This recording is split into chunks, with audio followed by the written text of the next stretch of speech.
Okay, the main thing with spray painting your car and learning how to use spray paint, what everybody likes to do is try to get it all painted in one coat. Spray paint does not work that way. It's actually made to go multiple coats, up to 5 or 6 coats. The more coats you put on it, the better it's going to end up looking. One thick coat isn't going to end up looking very good, and it's not going to dry very quickly. Light coats are going to dry really quick. So what you want to do is have a stick here that you can stick in the CO2 cartridge hole just to kind of hold it for yourself so you don't have to get your hands all full of spray paint. Also with spray paint, make sure the backdrop is not your parents' nice white Cadillac Escalade, because I'm sure they don't want forest green paint on their new Escalade. So make sure you're outside, the wind is going the correct direction, you don't want the wind to drift paint on anything else, and you're good to go. First thing you do is shake it.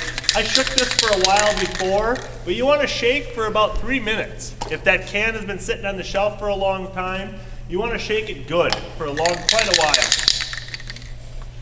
And then you're going to hold it about a foot away. You're just kind of trying to dust this. You're not going to try to get right up on it and spray it. Okay? And the first coat is going to be very light. So I sprayed by the hole there.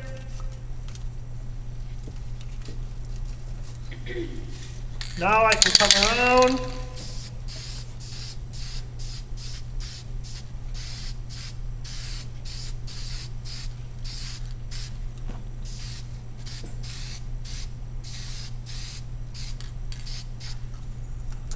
Get all the sides.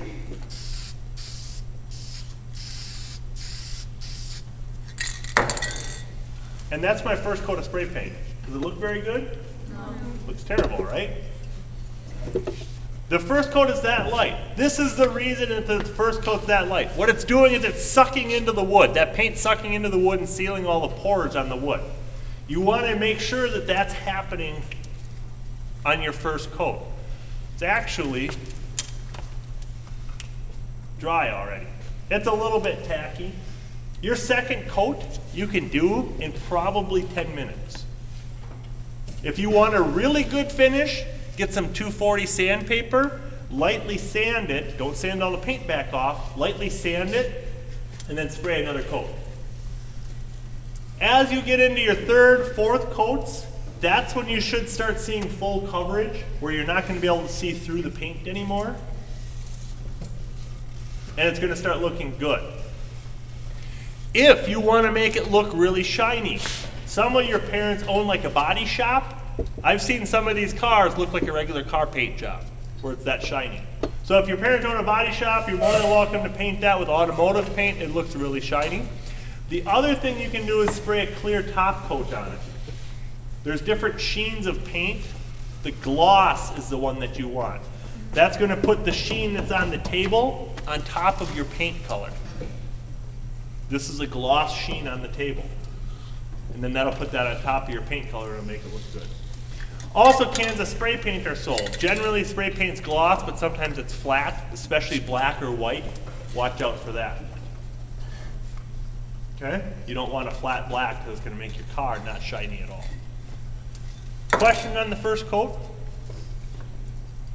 Tomorrow, we'll cover, this car will be done by tomorrow with all the coats. We'll cover how to start putting some details on it. As far as if you want to do a fade, or if you want to take half of your car off and paint half of it blue and half of it red. The first coat, you always go your lightest color, and you paint the whole car. And then we'll tape off what we want to stay green, and we'll paint the other part black. So if I'm going to be two-tone blue, green and black. Okay? Questions? You can get back to work.